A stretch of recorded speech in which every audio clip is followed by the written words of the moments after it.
Hi, I'm Adam Vettera. I'm a garden designer. I'm out here Saturday evening and I thought it'd be nice to take you for a 5-minute wander around the garden. We've been here since 2007. Garden itself set over 2 acres. We've got a lovely south-facing view. We see over my shoulder here. So we've got a wonderful microclimate here and grow some really interesting plants and shrubs here. So let's have a look around and see what we can see. Hi there, okay, right, so we're in the original part of the garden here, which was really just laid to lawn. Got the lovely lilac Madame Lemoire behind me here. This part of the garden was a reconciliation to the original house, which was 1920s, so old English style planting here, lots of vivacious plants. The Iris Siberica here is out beautifully at the minute. We haven't got much time, so let's move on to the Mediterranean garden. Let's take a look at that.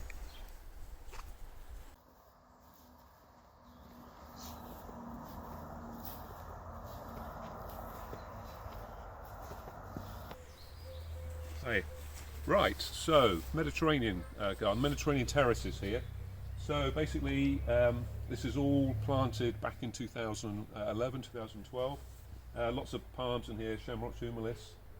We have Trachycarpus fortunei just to the side here, lovely out in flower. Lots of olives, lots of figs, got the cordyline at the back.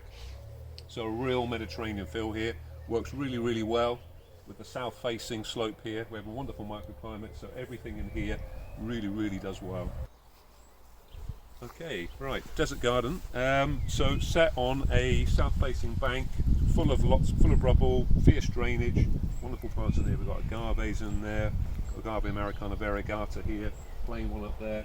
Lots of yuccas, lots of aloes in here. So very fierce drainage, wonderful planting scheme. We do have to keep some in the greenhouse, but most of them stay out with a little protection. Wonderful place. Let's have a look at the prairie borders and the long walk.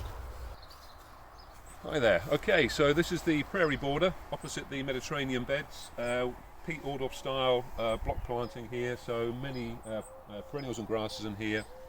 We have wonderful selection. So lots of Echinacea, Rudbeckia. We have some wonderful pentstemons at the front. We have a selection of salvias, wonderful grasses, Stipica gigantea there. The seed heads just catching the sun this evening, the golden seed heads just coming through, beautiful. Daylilies, Achilleas, so a real mix here, so bright, vivid planting scheme, vivid colours, a real lift in these conditions. So let's take a look further on the tropical garden and other parts of the garden. Okay, I thought we'd just stop at this point here because it's very important with the design of the garden. We pick up the central axis of the house here, forms an axis straight down the garden and slices straight through the site and into the view beyond. So it's a very important part of the garden design. But very quickly, the tropical bed here, we're just sorting it out today. So lots of cannas, salvias, bananas are doing fantastically well. Got a bit of frost damage of the day, but that'll be fine. Ginger lilies, so in another 2 months it'll be fantastic. Let's take a look at the bottom part of the garden. Hi, so we're in the bottom part of the garden now, the orchard behind us here with all the espalier and candelabra prune fruits. Grapevines behind, south-facing site, unfortunately got a bit of frost damage. We have the orto here, it's got the lovely corten cladding. We grow all our Italian vegetables here, which is a throwback to Italian farmers, Italian vegetable gardening. So we grow all the Italian plants down here, aubergines, tomatoes and what have you. Figs, olives, so a good mix down here. Let's take a look further around the garden, see some of the other parts. Hi there, right, so again we're in the bottom part of the garden. Just come down the central axis of the design of the garden. We're in the quadrant borders here, but we just wanted to show you the beautiful view this evening. So again, it's borrowed landscape. We frame it at the bottom through the hedging. The hedging at the back of the beds obviously forms a great foil for the plants. I thought I'd like to share this part of the garden because it's particularly beautiful at this time of the evening. Let's go and take a look further around, see what else we can find.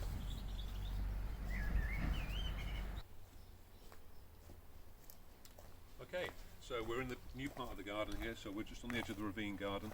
Let's take a look inside, see the wonderful planting schemes we've got in here. Okay, so we're in the ravine, number of different planting schemes in here with the different aspects. We've got south-facing banks, west-facing here, very shady and damp. South-facing further down, we've got lots of palms planted, but here we've got lots of shady planting here. That's quite covered by the hazel and the silver birches. Lovely array of sort of foresty type plants here, lots of ferns, got the acanthus in there, but the giant echiums, they're absolutely fantastic. Cornus there as well. Lots of primulas along the back here, the candelabra primulas, bulliana, and some greenery ground cover here. It gets very damp, so nice spot. Let's take a look further up the ravine.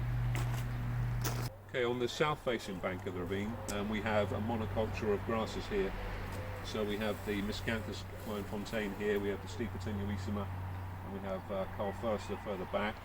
We have the wonderful array of purple sensation alliums, and we have for later in the year, we have the Verbena bonariensis, which is pushing through the grasses. So wonderful, wonderful feature, wonderful site, very effective in quite a small space. Okay, just thought I'd show you the potager quickly. It's quite isolated from the house, so we've been able to have a bit of a classical theme in here.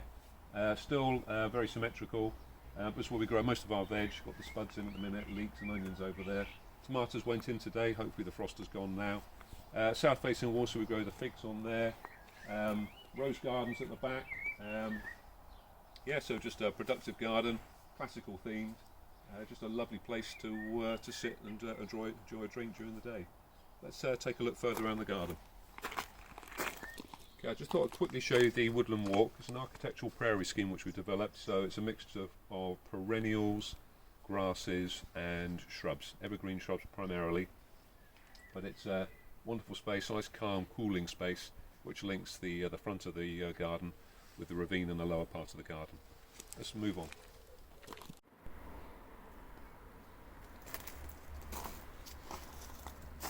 Hi there, so just a quick run through the knot garden. It was created by a predecessor here. Wonderful wisteria, the smell under here is fantastic this evening. So it's a very formal classical garden and we've just played around with it over the years. It's a lovely cool spot to be in, but I just thought I'd give you a quick glimpse of it, especially with this wonderful wisteria at the minute. Absolutely fabulous. Let's go and take a look at some of the planting towards the front. Okay, I thought I'd just very quickly show you a new planting scheme playing around with here. It's a modern perennial planting scheme.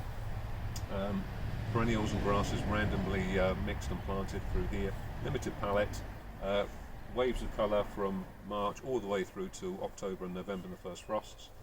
Named by Catherine Lee as an Amelanchier meadow, so she put the copyright on it. But this is latest planting scheme we're playing around with here. But I thought I'd just like to share it with you. Okay, so there you go. That was a whistle-stop tour of the garden. Tried to keep it into 5 minutes. May have just gone over, so I do apologise. But there you go. I hope you enjoyed the video, and we'll hopefully post some more soon. Take care. Bye for now.